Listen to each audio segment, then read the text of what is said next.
Hola, ¿cómo están?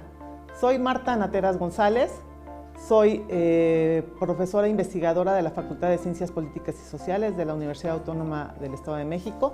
Soy doctora en Ciencias Sociales con especialidad en Relaciones de Poder y Cultura Política y soy integrante del Sistema Nacional de Investigadores en Nivel 1. Hoy vamos a hablar de la desigualdad entre hombres y mujeres. En este primer módulo vamos a hablar de la desigualdad y los relatos del patriarcado. ¿Por qué hablar hoy de desigualdad entre hombres y mujeres? No es un tema de moda, definitivamente. Es un tema del que hay que hablar, pero sobre todo problematizar en torno al sentido que tiene hoy, en el siglo XXI, casi en la tercera mitad de este siglo, y seguimos teniendo una serie de problemas, conflicto en torno a si la mujer tiene que ser igual al hombre. No me voy a detener en definir si es desigualdad, inequidad. El punto es que hoy estamos viviendo momentos de cambio. ¿Y por qué estamos viviendo momentos de cambio? Porque efectivamente el tema de la desigualdad entre hombres y mujeres está puesto en la mesa desde hace muchos años. Sin embargo, hoy está cobrando una fuerza importante gracias a todos los movimientos sociales que se han encaminado a destruir justamente esas viejas prácticas.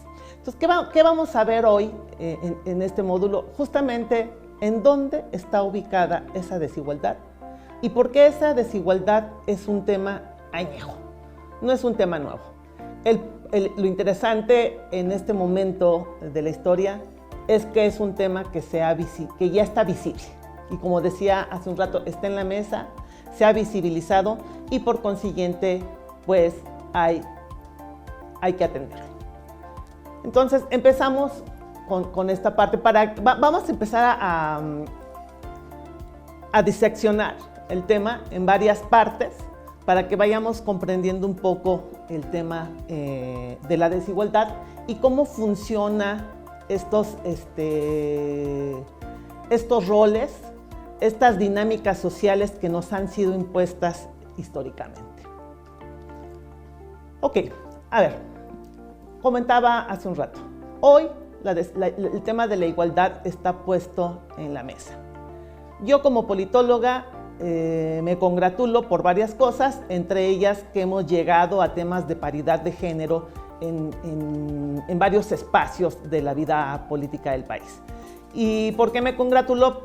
Porque históricamente las mujeres se nos confinó a tener nuestro espacio en el ámbito privado. Es decir, nosotros en la casa estábamos muy cómodas realizando las labores de apoyo, de ayuda, de cuidado. Ahí estábamos muy bien. Pero resulta que desde hace ya muchos años salimos a la vida pública. Y al salir a esa vida pública, al irrumpir en el espacio público, que naturalmente, y lo pongo entre comillas, había sido asignado a los hombres, pues hoy nos enfrentamos a una serie de problemas.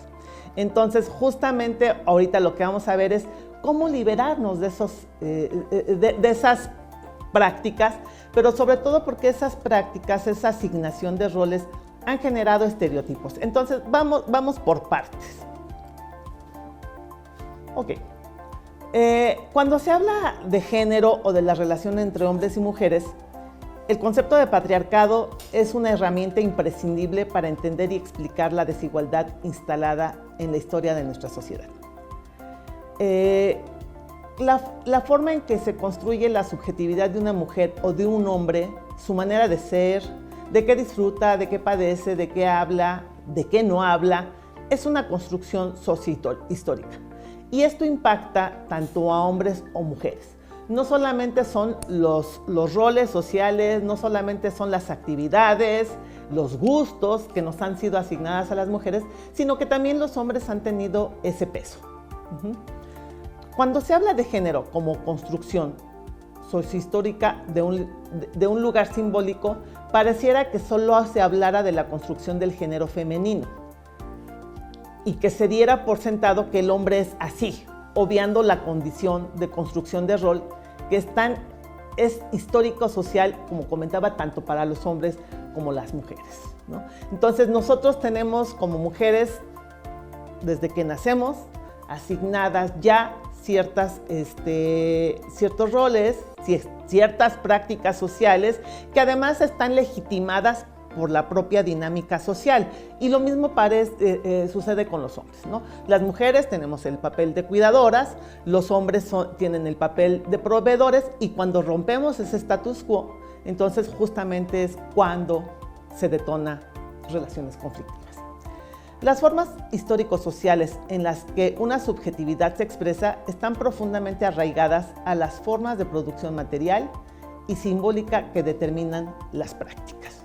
Justamente es lo que planteaba. Entonces, nosotros tenemos ya asignados desde que nacemos, y esto evidentemente genera prácticas individuales, por supuesto, prácticas sociales, pero que son legitimadas tanto en lo individual como en lo social. Pero aquí la pregunta es, ¿desde qué lógica se construye la diferencia de los géneros? Para Ana María Fernández se da en tres lógicas: una atributiva, una binaria y una jerárquica. La atributiva es la que otorga, atribuye predicados del sexo masculino, la propiedad del modelo humano, es decir, esto nos lleva a pensar que el mundo es regido por lo masculino, por los hombres, y por lo tanto el mundo gira alrededor, pues, de la dinámica que se construye en torno a lo masculino, en torno a los hombres. Entonces, el término masculino, el hombre, a partir de ahí, se da la medida de las cosas y es un modelo positivo valioso. Lo contrario es lo femenino, ¿no? Que entonces, pensándolo en términos positivos, lo masculino, lo femenino se convierte en un tema negativo, ¿no? Es decir, negativo, no porque sea negativa, pero normalmente la mujer es más mala que los hombres, ¿no? Entonces, ahí se atribuyen ciertas características a hombres y ciertas características a mujeres, pero todo va a girar alrededor de lo masculino como una posición jerárquica, y lo femenino tendrá que ser la manera complementaria. La otra es la binaria. Esta se medirá lo femenino en comparación con lo masculino, va muy vinculada con la atributiva, se aplasta la diversidad y se sostiene una diferencia con dos valores, pero solo tiene uno el valor de verdad, ¿no? Entonces, esto se complementa con la lógica anterior, ¿no? O sea, aquí es hombre o mujer, no hay otra opción, ¿no? Entonces, esos relatos han dado paso a muchas cosas. Como comentaba, no solamente el valor de verdad lo tiene el hombre y la mujer se tiene que subordinar a lo que señala él, sino que la diferencia no cabe, ¿no? No cabe la diferencia. Entonces, por consiguiente, hay un rechazo total a aquellas personas que no entran en estas dos lógicas, y eso lo seguimos padeciendo, ¿no? Usted dígame, ¿de qué sexo es? Femenino, masculino, y no hay opción para más. La otra es la lógica jerárquica, como el término que asigna la inferioridad a la mujer, la superioridad al hombre, ¿sí? La mujer como el complemento, como el suplemento, como la parte que va a completar lo masculino, pero partiendo de la idea de que lo masculino está completo. O sea, en realidad nosotros tenemos la función de complementar algunas cosas, ¿no? Sobre todo sus necesidades de cuidado, de vestido, de alimentación. Pero él está completo. La mujer, en realidad, no tenemos la completud en esta lógica. Entonces, por tal, en este sentido, nosotros tenemos una posición inferior, porque vamos a ser los que vamos a estar al pendiente de las necesidades del hombre, ¿no? Y por consiguiente, pues aquel que tenga la característica de hombre será superior y la mujer será inferior. El género, igual que la raza o la clase social, es una parte de la estructura social. Se dota de conocimiento socialmente, con lo cual no es natural, mientras que el sexo sí viene determinado biológicamente. Que esta es un poco la discusión respecto a la diferencia entre sexo y género, ¿no? Desde la biología dicen que ya nacemos con un sexo, bueno, hay hermafroditas, cierto, ¿no? Pero ya nacemos con un sexo determinado. Sí, pero el género es una construcción social y como ya venía yo planteando, a partir de esa diferenciación genérica de género femenino, género masculino, se asignan roles, se asignan tareas y entonces vuelvo al tema de las prácticas sociales que son legitimadas. Durante la socialización se forma a los niños para que adopten y aprendan los roles y vivan en la esfera de la masculinidad o feminidad, según les corresponda.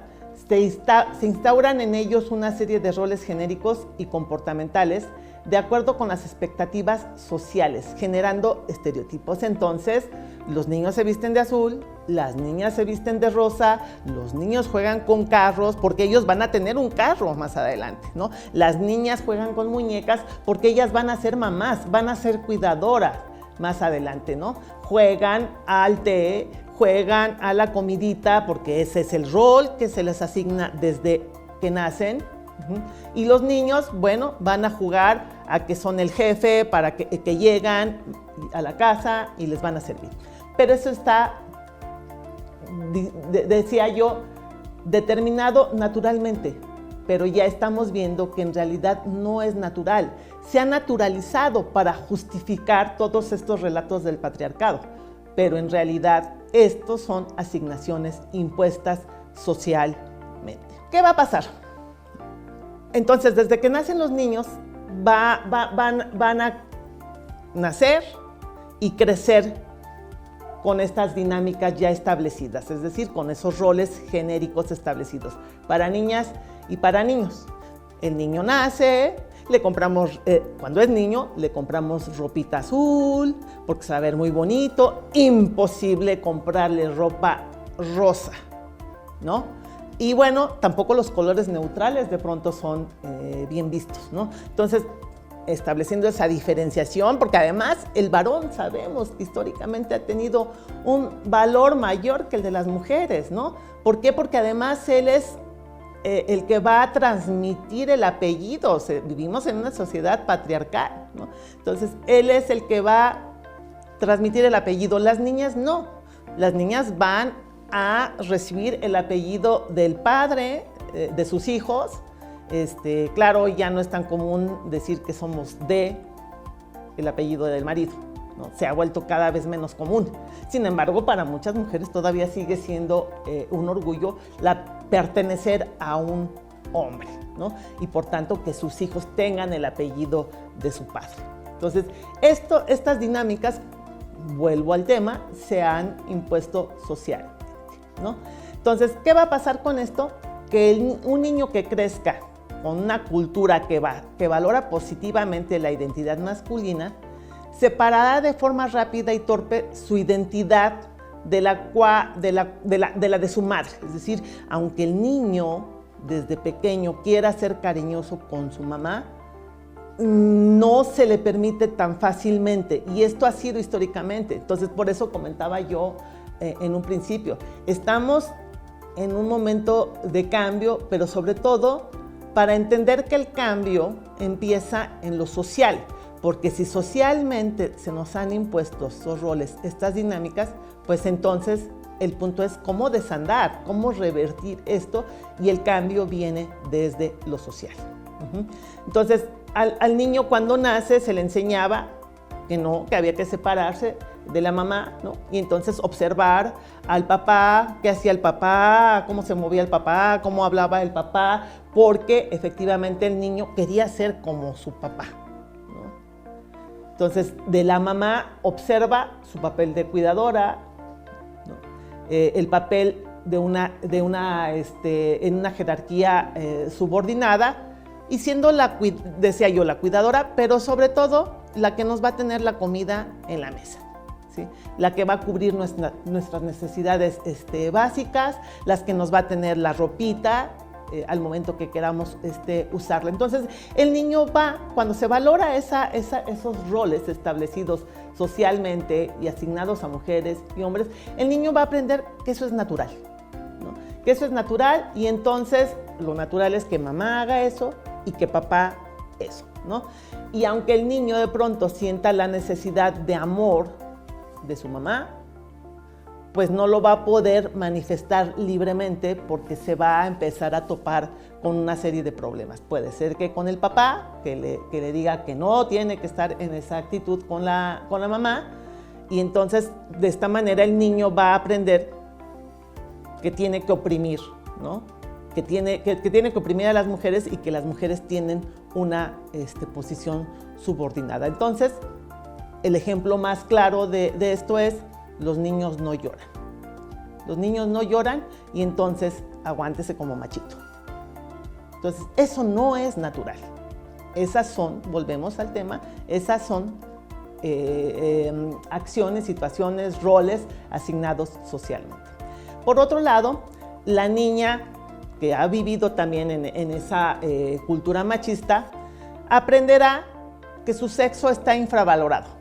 Aprenderá que los valores, habilidades, creencias, entre otras cosas, que le son propios por ser mujer, le son propios por ser mujeres, y tendrá sentimientos sobre sí misma, y de pronto esos sentimientos serán positivos o negativos. Entonces es complicado porque nace con esta ambivalencia, ¿no? Y lo sabemos de manera muy clara, ¿no? A final de cuentas va a aceptar esa dominación, y cuando se opone a esa dominación, entonces empiezan una serie de conflictos, ¿no?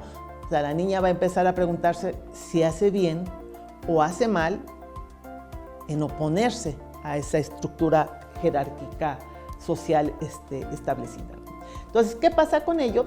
Con esta asignación de tareas, con esta cultura patriarcal que han internalizado ya los niños desde chicos, se les impide un libre desarrollo y expresión de sus personalidades mediante la prohibición, inhibición o forzamiento. Es así como los niños comprenden las pautas de poder y dominación, y las niñas las aceptan y se adaptan a ellas. Entonces, volvemos al punto de hace un rato. O sea, el género asigna roles, posiciones establecidas socialmente, y entonces vamos a ver que en esa lógica hay una relación de dominación en donde el hombre es el poderoso, el dominante, y la mujer es la dominada y por consiguiente subordinada a ese poder. Entonces, ¿qué pasa con los hombres? Con todos estos relatos, comentaba yo, o sea, en estas asignaciones tanto impactan en los hombres desde pequeños, desde que nacen, como impactan en las mujeres también desde pequeñas cuando nacen. Entonces, ¿qué pasa con los hombres? Se encuentran en donde se toman las decisiones y donde se analizan los acontecimientos. Entonces, al niño desde chico se le enseña que debe de ser tomador de decisiones. Las niñas no. Las niñas no son tomadoras de decisiones. Las niñas se subordinan a esas decisiones que toman los hombres, ¿no? Lo que rige la conducta del hombre violento es la creencia que tiene sobre la mujer, a la que considera un objeto de su pertenencia sobre la cual puede ejercer su dominación de modo arbitrario y con toda naturalidad. Es decir, en esta naturalización y asignaciones y en esta relación de poder, para el hombre es muy natural, ¿no? Y ha naturalizado tanto que entonces la mujer va a jugar ese papel subordinado, ¿no? ¿Quién cuida a los niños? La mujer, ¿no? ¿Quién provee? El hombre. Entonces, en este sentido, y por ese valor, esa jerarquía que tiene el hombre, pues son más o mejor valorados socialmente, ¿no? Entonces, aquí vamos a ver que todos estos mandatos tienen todo un sustento. En algún momento ese propio sustento es legal. Históricamente había sido legal. Yo no sé si ustedes recuerden cuando uno se casaba todavía hace algunos años, algunas décadas, lo que nos leían a las mujeres, porque ese era el mandato que teníamos las mujeres, era la epístola de Melchor Ocampo, ¿no? En donde se da de manera muy clara, se establece de manera muy clara cuáles son los roles que tenemos las mujeres, ¿no? Y esa epístola de Melchor Ocampo marca con toda claridad esa subordinación de la mujer, ¿no? Entonces comentaba, el derecho por un lado nos dejaba ese lugar de subordinación, el papel del marido, ¿no? La supremacía del marido, legitimado, por supuesto, siempre fue legitimado históricamente. La muestra, decía yo, es la epístola de Melchor Ocampo.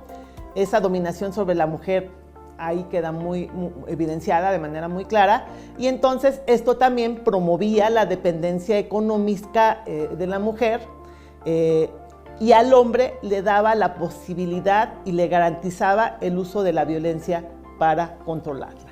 Y como vamos a ver más adelante, pues bueno, esta dependencia económica, pues hasta nuestros días sigue siendo un elemento muy importante de cómo se da este proceso de dominación del hombre hacia la mujer.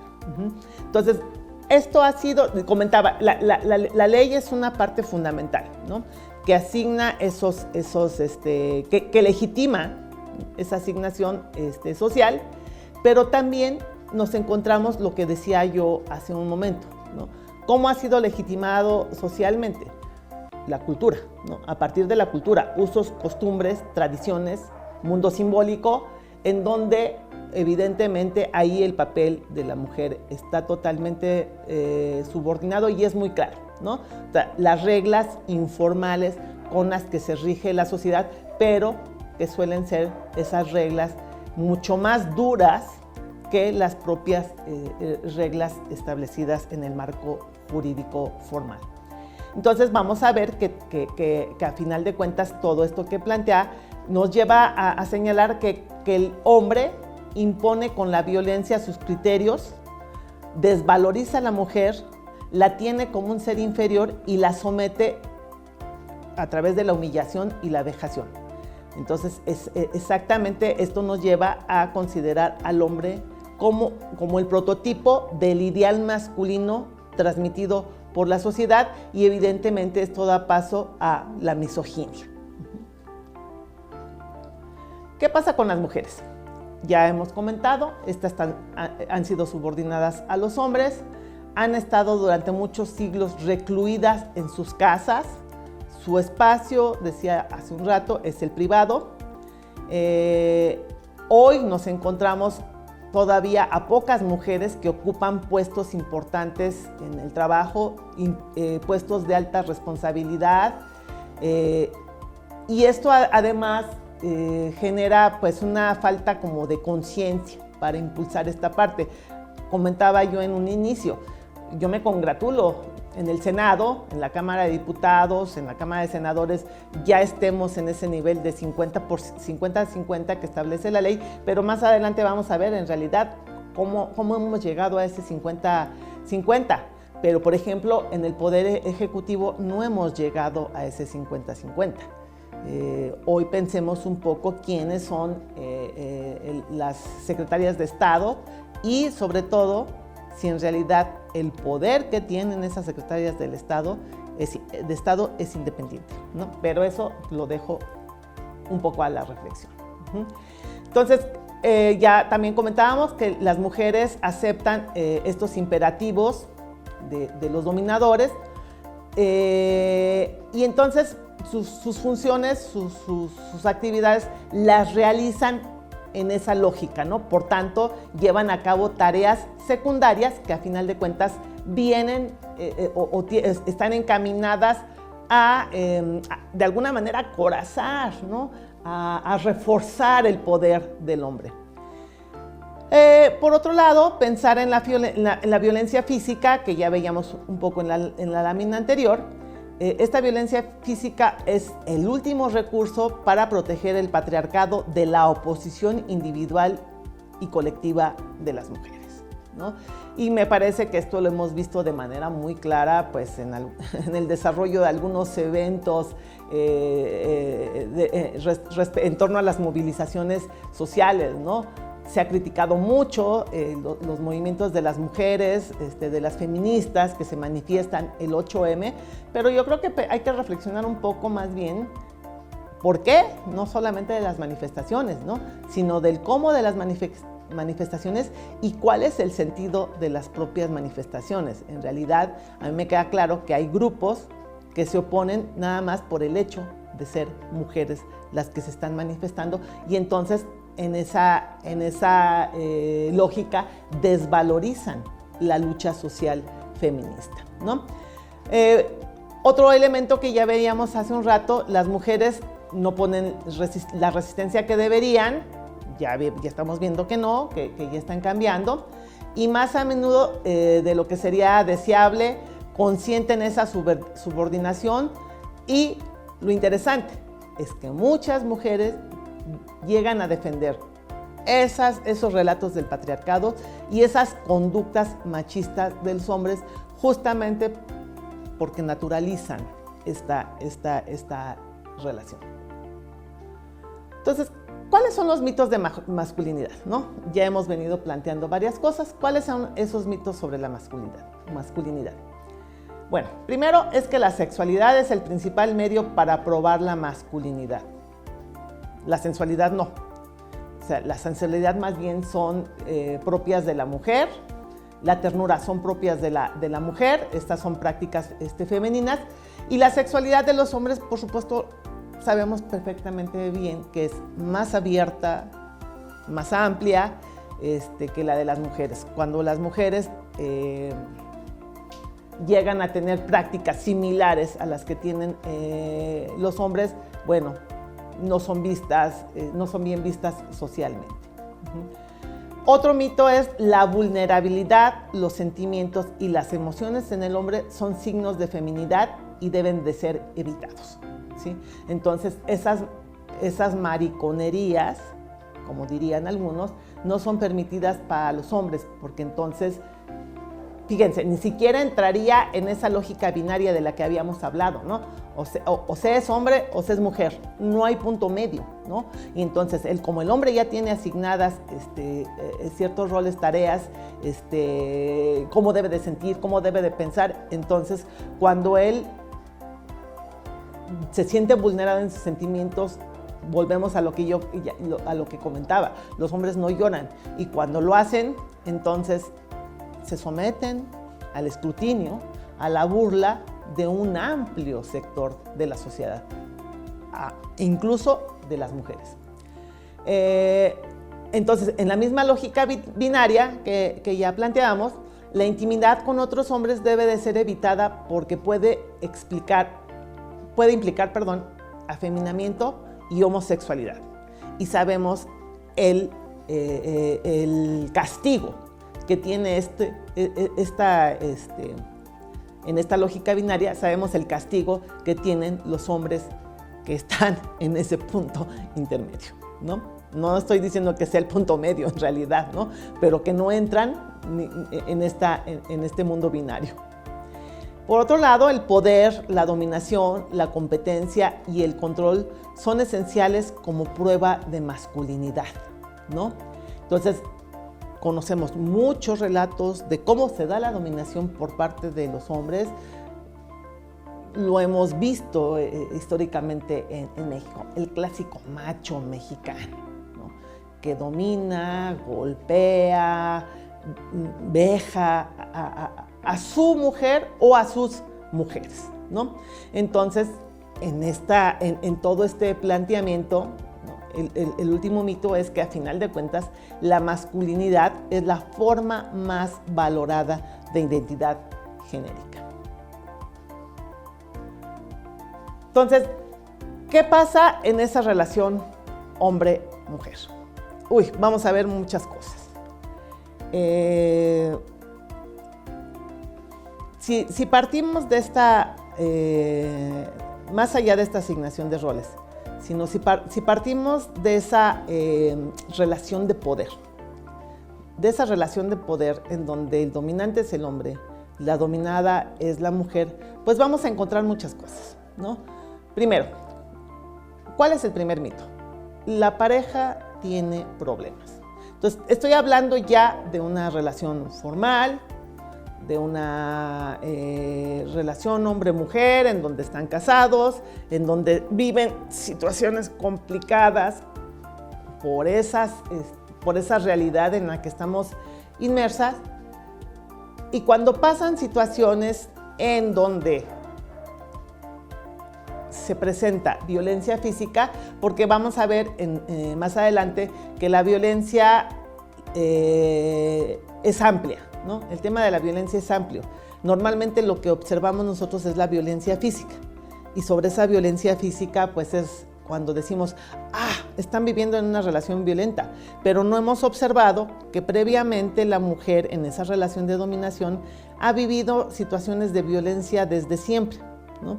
Esa violencia simbólica que es invisible, que la lleva no solamente, que está anclada en buena medida en esa dependencia económica, en esa dependencia emocional, y cuando suceden estas situaciones de violencia ya física, en esa escalada, entonces muchos dicen, el problema no es la violencia que tiene la pareja, tienen problemas más serios. Entonces la pregunta es, ¿y qué más serio es que la violencia física, ¿no? Porque en realidad la violencia, y lo veremos un poco adelante, la violencia va escalando, ¿no? Hasta llegar a los gritos, a los golpes y qué sé yo, a otras prácticas, hasta llegar a el feminicidio, ¿no? Pero también hemos dicho históricamente, ¿pero por qué tienen problemas? ¿Por qué la golpea? La mujer hizo algo. O sea, la mujer se lo buscó. O sea, en realidad la mujer provocó, porque entonces ella en esa provocación casi ruega que él la golpee. Pero fíjense, interesante, porque cuando se dan situaciones de feminicidio, la primera pregunta es, ¿y cómo estaba vestida? ¿No? La mujer que es violada, la primera pregunta es, claro, pedía a gritos que la violaran, ¿no? Entonces la mujer provoca porque no está cumpliendo con sus obligaciones. Entonces la golpea. La mujer la violó porque se puso ropa que no era apropiada, por eso la violó. La mujer está siendo acosada por sus gestos, sus conductas. Claro, la sensualidad nos las asignan a nosotras, pero entonces si esa nos la asignan, quiere decir que mandamos señales, que hay un lenguaje, y por consiguiente le estamos pidiendo al hombre, ven y poséeme, ¿no? Entonces hemos justificado, ¿a qué voy con todo esto? Que hemos justificado no solamente el tema de la violencia, o sea, en esta lógica patriarcal que yo planteaba, que es una relación sociohistórica, en esa lógica patriarcal, en esa asignación de roles, en esa designación que se ha naturalizado, pues nosotros siempre estamos justificando, he comentado yo en varios cursos, nosotros siempre justificamos la violencia. Entonces siempre vamos a encontrar formas, y en el patriarcado, por supuesto, como veíamos al principio, pues es una herramienta eficaz. Entonces vamos siempre a justificar la subordinación de la mujer, la supremacía del hombre, la violencia que ejerce el hombre sobre la mujer, y claro, la mujer siempre tiene una culpabilidad importante. Entonces, ¿cuál es el otro mito? La mujer lo pide, la mujer se lo merece, ¿no? Entonces, el hombre violenta, ya veíamos que ya tiene culpabilidad en ello, y todos decimos, no, pero es que no fue tan violento, o sea, en realidad nada más le gritó, ¿no? O sea, solo fue una discusión, digo, todos discutimos, ¿no? Sí, pero no sabemos hasta dónde escaló esa discusión, y sobre todo, esa violencia verbal, no sabemos el impacto que pueda tener, no solamente en la mujer, sino ya es meterse un poco a otros temas que no voy a abordar en este momento, que tienen que ver, por ejemplo, con violencia intrafamiliar. Otro mito, ¿no? La mujer inventa o exagera, ¿no? O sea, en realidad, las histéricas dicen que somos nosotras, ¿no? Y entonces, pues la verdad no fue para tanto, ¿no? O sea, en realidad está exagerando porque ya en esa ruptura ella quiere obtener un divorcio rápido y beneficioso. Claro, por supuesto, en esa dependencia económica la mujer siempre quiere favorecerse de esta parte, ¿no? Claro, ha sido precedida por muchas cosas esto. Ya veíamos que, bueno, si la mujer no cumple con sus funciones, si la mujer es mala ama de casa, pues entonces se va a enfrentar a este tipo de situaciones que ella misma está motivando, ¿no? Otro mito es que no hay salida, podría ser peor, y entonces la mujer tiene dos alternativas: o se sale de esa relación conflictiva o se aguanta. Históricamente nos hemos aguantado, ¿no? ¿Por qué nuestras abuelas no se divorciaban? ¿Por qué aún nuestras madres, bueno, de mi generación, por supuesto, no se divorciaban, ¿no? Claro, porque primero decía yo, la sociedad es la que va legitimando o desacreditando cosas. Entonces, en un momento de la historia, el divorcio no era opción. No era opción y por consiguiente había que permanecer en esa relación. Y entonces ya sabíamos cuál era nuestro rol. Nuestro rol subordinado, entonces implicaba que el hombre podía hacer, deshacer, y nosotras nos tocaba más que aguantar. Si no, veamos un poco las películas de la época de oro del cine mexicano, ¿no? Son interesantes. Ya a la distancia y con todo esto que vamos viendo, hagan el ejercicio de ver una de esas películas. No sé, se me ocurre Pedro Infante, Jorge Negrete, los hermanos Soler. Vean, ¿no?, cómo era dura la relación entre hombres y mujeres, sobre todo para las mujeres, por supuesto, en estas asignaciones producto del patriarcado, ¿no? ¿Por qué no hay salida, no? O si hay salida, pues siempre la mujer tiene que pensar en la familia. Ya nos lo dijeron, ya lo decía la epístola de Melchor Ocampo, la mujer es el pilar de la familia, ¿sí? Entonces la mujer es la que debe de mantener esa unión, esa cohesión, y esa es nuestra tarea, por supuesto, ¿no? Entonces, ¿qué va a pasar con los niños, ¿no? Los niños, no, claro, por supuesto, si la salida es la separación, los niños tienen que ser la parte central. El punto es cuando no lo es. Para que sea más entendible el tema de la asignación de roles y de cómo se construyen y de cómo se da este proceso de socialización, vamos a ver un video. Es muy didáctico y ahí se va explicando cómo se va dando esta construcción sociohistórica.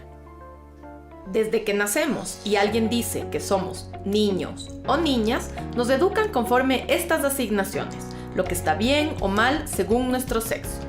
Social y culturalmente, hemos creído que hombres y mujeres tienen características y roles específicos.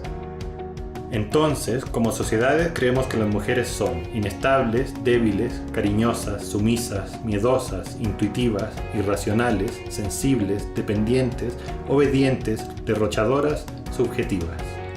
Además, que son buenas cocineras, costureras, cuidadoras, limpiadoras. Por otro lado, creemos, o nos han hecho creer, que los hombres son estables, fuertes, fríos, rebeldes, valientes, objetivos, racionales, insensibles, independientes, ahorradores, y que son buenos en los negocios, en la mecánica, en los deportes y la tecnología. Además de habernos encasillado, la sociedad nos enseña a darle un valor diferente a estas características. Así, por ejemplo, creemos que es mejor ser fuerte que débil, creemos que es mejor ser objetivo que intuitivo, y si bien valoramos cierta obediencia, los cuentos, las películas y los héroes son siempre rebeldes. La sensibilidad, por ejemplo, suele ser considerada una debilidad. Ahora piensa un momento, ¿cuáles de estas características son naturales y cuáles son aprendidas? ¿Será que nacemos predestinados a estas cosas? Esto que acabamos de ver es lo que se llama estereotipos de género. Los estereotipos son creencias sobre una persona o grupo de personas sin una base adecuada. El origen de la desigualdad entre géneros radica en la creencia de que estas características son naturales, cuando en realidad son estereotipos que atribuyen generalmente a las mujeres atributos negativos o de menor valor, o positivos, pero siempre que éstas ocupen su supuesto lugar o los roles que le han sido asignados. Por ejemplo, se valora la ambición, pero no cuando la ambiciosa es una mujer. A la vez, cuando se otorga mayor valor a los estereotipos asociados a los hombres, se les priva de vivir experiencias relacionadas con la expresión de sus afectos y las relaciones de cuidado. Cuando un hombre tiene estos comportamientos, decimos que es asertivo. Cuando una mujer los tiene, la consideramos agresiva y la reprochamos por esto. En esta caracterización y valoración hay dos problemas. Primero, no todas las mujeres ni todos los hombres tienen estas características como algo natural. Todas son aprendidas, son construcciones sociales. Entonces, hay mujeres fuertes y hombres sensibles, hay mujeres ahorradoras y hombres derrochadores. Segundo, no siempre el valor asignado es real. Si estamos trabajando con personas vulnerables, será muy importante tener sensibilidad para el trato. Ser solo eficientes no sería lo mejor. Si estamos a punto de ponernos en riesgo y hacernos daño, a veces es mejor ser miedoso y tener cautela, sin importar si es que somos hombres o mujeres. Hablar de las mujeres como irracionales, chismosas, impulsivas o débiles es lo que ha fundamentado las desigualdades desde las estructuras políticas y sociales en donde a las mujeres se les ha negado sistemáticamente sus derechos, como el derecho al voto y a la participación política, el derecho a la educación y al trabajo remunerado, el derecho a una vida libre de violencia, etc. Hoy, muchos de estos derechos ya son reconocidos legalmente, pero no pueden ser ejercidos en plena igualdad, porque seguimos construyendo y viviendo con estos estereotipos en la mente, en el lenguaje y en las acciones. Las palabras con las que nos definimos o nos han definido nos performan como seres humanos, ya sea para seguir el estereotipo o a veces para rechazarlo, pero no podemos negar que estos estereotipos están ahí, performando nuestras vidas. Para acabar con las desigualdades que además son la base de la violencia, tenemos que romper los estereotipos, entender que todas esas características y roles han sido asignados y que ni hombres ni mujeres estamos predestinados. Cada persona es diferente y se irá construyendo en base a sus elecciones, gustos y aprendizajes. Continuamos con mitos y justificaciones.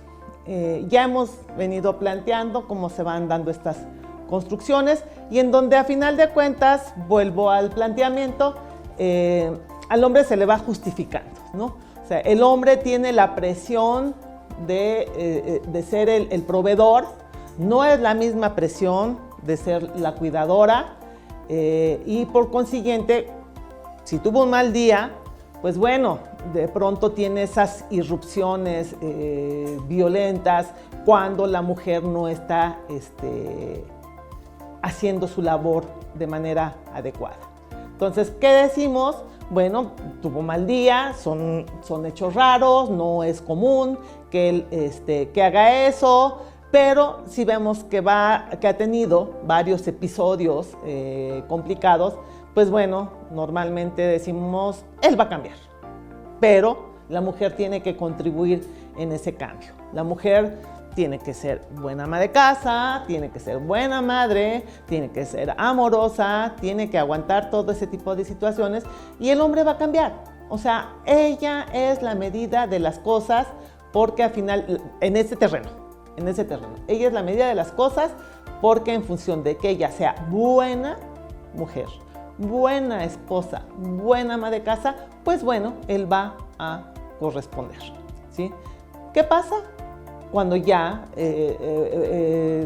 hay esa irrupción de acciones violentas, no fue nada, fue una bofetada.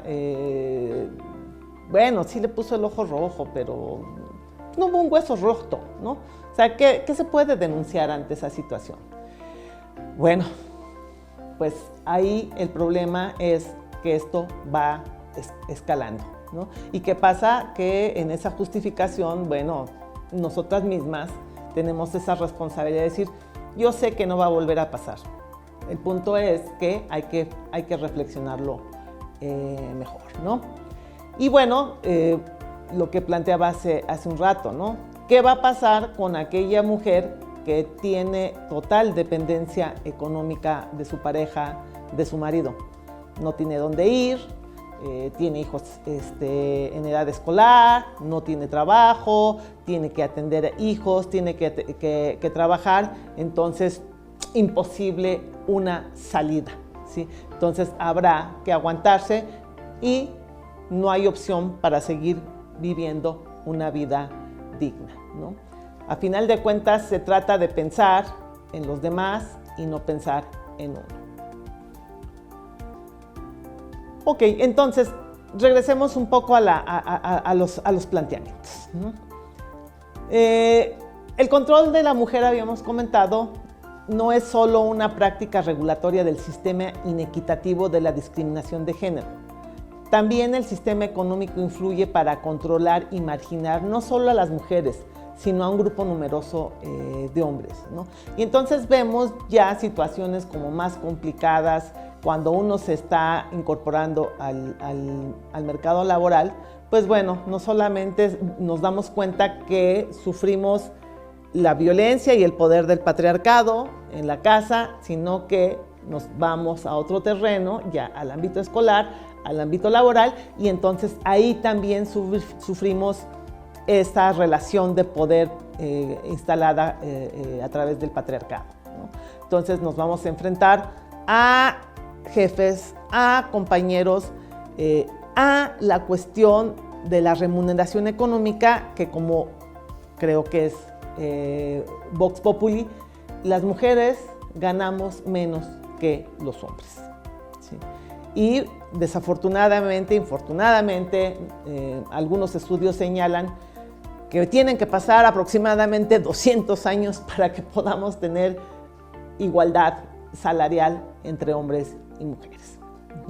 Entonces volvemos al planteamiento. Entonces ya juntando el sistema patriarcal y el sistema económico, entonces vamos a ver que estos dos son los elementos claves para explicar los problemas, sobre todo de las mujeres del tercer mundo. Porque nos enfrentamos no solamente a esa desigualdad establecida por el sistema patriarcal, ¿no? Nos enfrentamos a la desigualdad social, ¿sí? A la violencia estructural, y entonces por eso muchos dicen que la pobreza tiene cara de mujer. Ahora imagínense todas las desigualdades que implica ser mujer negra, ser mujer indígena, ser mujer lesbiana, ¿no? Entonces nos enfrentamos a todas esas desigualdades acumuladas. Entonces, ¿a qué nos lleva esto? Inevitablemente el tema de desigualdad de género nos lleva a la violencia de género, porque está intrínseca. El tema de la violencia está intrínseca al tema de la desigualdad. Entonces, por eso es que la violencia de género surge por la desigualdad de poder en las sociedades patriarcales, siendo agresiones que llegan a sufrir mujeres por parte de los hombres, surgiendo en diferentes ámbitos de la vida pública y privada, como ya habíamos comentado. No solamente es la que se vive en casa, es la que se vive en el espacio público en general. También la va a ejercer el Estado a través de sus instituciones, como las policías o la que se genera a nivel de la comunidad, al no garantizar la seguridad y libertad para las mujeres, todo ello basado en el sistema patriarcal. Creo que es muy claro para muchos que el tema del feminicidio hoy no se puede desligar del tema de violencia por parte del Estado. ¿Por qué? Porque no hay un sistema, primero no hay un reconocimiento y por otro lado no hay un sistema de impartición de justicia para las mujeres que han sido familiares, por supuesto, y víctimas de violencia en general y sobre todo de feminicidio. Con esta parte cerraríamos. Vamos a ver un video, porque la pregunta es, entonces, ya con toda esta construcción que señalábamos, de cómo se dan, cómo visibilizamos los estereotipos. La pregunta hoy es cómo damos un paso atrás, o sea, cómo destruir esos estereotipos. Entonces, ya para finalizar, dejo aquí un video para que ustedes vean cómo entonces dar vuelta atrás y cómo destruir esos estereotipos. Agradezco mucho la atención y espero que haya sido clara la exposición. Hasta luego.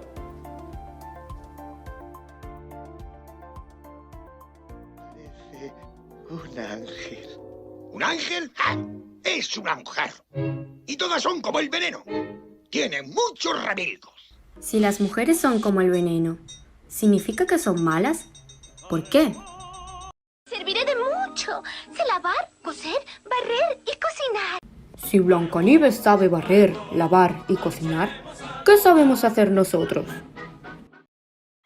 ¡Que se escapa! ¡Cógelo! ¡La profe! ¿Pero cómo te has puesto? Mira qué manchas.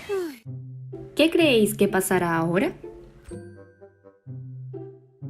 Tu madre tendrá que frotar durante horas. Mi mamá no frota. Es cierto, porque vuelve a la fuerza de VIP Express. Os presentamos a Rosita la cerdita.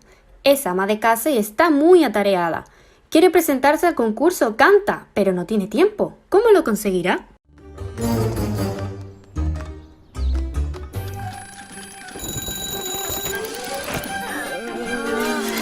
Buenos días a todos. Vestíos antes de bajar a desayunar.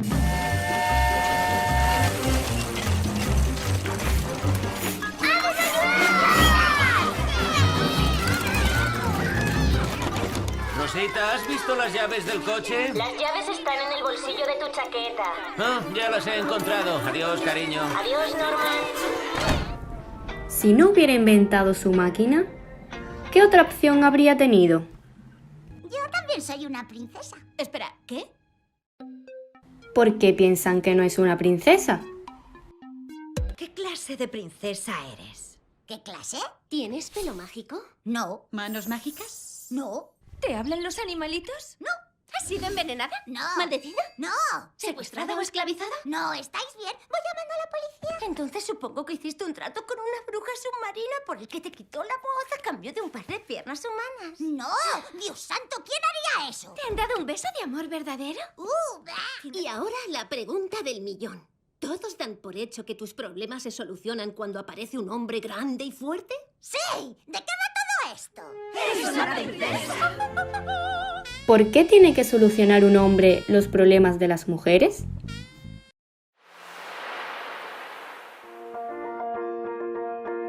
Soy Fernanda Maciel, soy brasileña, pero vivo aquí en España hace 5 años. Soy corredora profesional de ultra trail, o sea, longas distancias. Y siempre por montaña. Me encanta la montaña. Empecé a correr porque no quería pedir a mi padre dinero para coger un autobús hacia el cole y volver. Entonces empecé a correr descalza por Brasil y al final me gustó, me gusta correr. Y con el dinero de las carreras que ganaba, pues pagaba la universidad. Así que estupendo. ¿Qué hace feliz a Fernanda? ¿Cómo ha conseguido superar los problemas y retos que se le han presentado? ¿Por sí misma o ha dependido de algún hombre fuerte? ¿Qué personas importantes conocéis en el mundo de la ciencia? Realmente lo que más me apasiona es el descubrir, el investigar. Mucha gente pensaba que yo no era jefa. No, yo llegué a España ya siendo jefa. Pero bueno, como era tan joven, era una chica, me ofrecieron la oportunidad de organizar congresos científicos. Y yo siempre los ponía paritarios, incluso más mujeres, porque mi campo es que hay muchas mujeres. Y recuerdo comentarios como diciendo, uy, cuántas mujeres, si hay más mujeres que hombres. Como diciéndome, oye, a ver, ¿seguro que esta gente que tú estás trayendo aquí son los mejores? ¿Es raro que existan muchas mujeres científicas? ¿Por qué creéis que llamaba la atención que hubiesen tantas mujeres en el Congreso? Delantero centro, fue la primera futbolista en jugar fuera de España. En Italia en 10 equipos diferentes. En Inglaterra fichó por el Arsenal. Creo que el fútbol puede ser tan femenino como lo puede ser el balonmano o el baloncesto. Hicimos muchos sacrificios, eran tiempos duros, no teníamos las facilidades que tienen hoy las futbolistas, campos muy difíciles también, pero nos lo pasamos muy bien, hacíamos lo que nos gustaba y abrimos muchas puertas para toda la... Sabiendo que Sergio Ramos ha marcado poco poco más de 100 goles y Conchi suma alrededor de 500, ¿por qué no es tan conocida como él?